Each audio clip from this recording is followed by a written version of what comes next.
আসসালামু আলাইকুম এভরিওয়ান। এখন রান্না করছি কই মাছ দিয়ে আলু কুচি।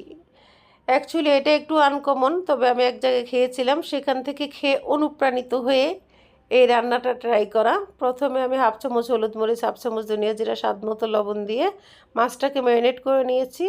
কড়াইতে তেল দিয়ে এখন কই মাছটাকে আমি শ্যালো ফ্রাই করতেছি। মাছটা যখন ফ্রাই হয়ে যাবে সেম তেলের মধ্যে আমি আলু কুচি দিয়ে দিব, সাথে দিব রসুন কুচি, পেঁয়াজ কুচি, হাফ চামচ হলুদ, হাফ চামচ গুঁড়া মরিচ, হাফ চামচ ধনিয়া, হাফ চামচ জিরা, স্বাদ মতো লবণ। এইভাবে আমি আলুটাকে অনেকক্ষণ তেলের মধ্যে ফ্রাই করে নেব, অনেকটা আলু ভাজির মতো করে। তারপরে আলুতে দিয়ে দিব আমি 3টা কই মাছ, সাথে দিয়ে দিব পরিমাণ মতো পানি। তবে এটা অনেক ভালো টেস্ট আসে যদি এটাতে টমেটো কুচি কিংবা ধনিয়া পাতা কুচি, কাঁচামরিচ ফালি দেওয়া যায়। তো কাঁচামরিচ ফালি ছাড়া আর বাকি টমেটো কুচি, ধনিয়া পাতা কুচি দেওয়া পসিবল না, বাসায় নেই।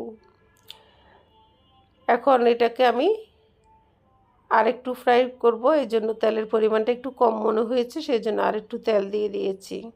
তবে এটা আমি খেয়েছিলাম হোলি ফ্যামিলি হসপিটালে। সাধারণত হসপিটালের খাবার আমার একেবারেই অপছন্দের, এই জন্য সবসময় আমার জন্য আমি বাসার থেকে খাবার নিই আর হসপিটালে অর্ডার করি। সেটা আমি যারা ওখানে থাকে আমার জন্য তাদেরকে খাইয়ে দিই। সাথে আমি দিয়ে দিয়েছি পরিমাণ মতো পানি। এটা যখন 80% হয়ে আসবে তখন আমি এটাতে দিয়ে দেব কাঁচামরিচ ফালি। কাঁচামরিচ ফালিটা দেওয়াটা দেখানো হয়নি। অ্যাকচুয়ালি আমার যে ফ্রেমের উপরে ক্যামেরা রাখে আমি শ্যুট করি সেটা ভেঙে গিয়েছে ঘাড়। সেই জন্য আমি বাঁ হাতে রেখে ডান হাত দিয়ে দিয়ে রান্না করতে হচ্ছে। আমার রান্না ডান, এটা খুবই মজার।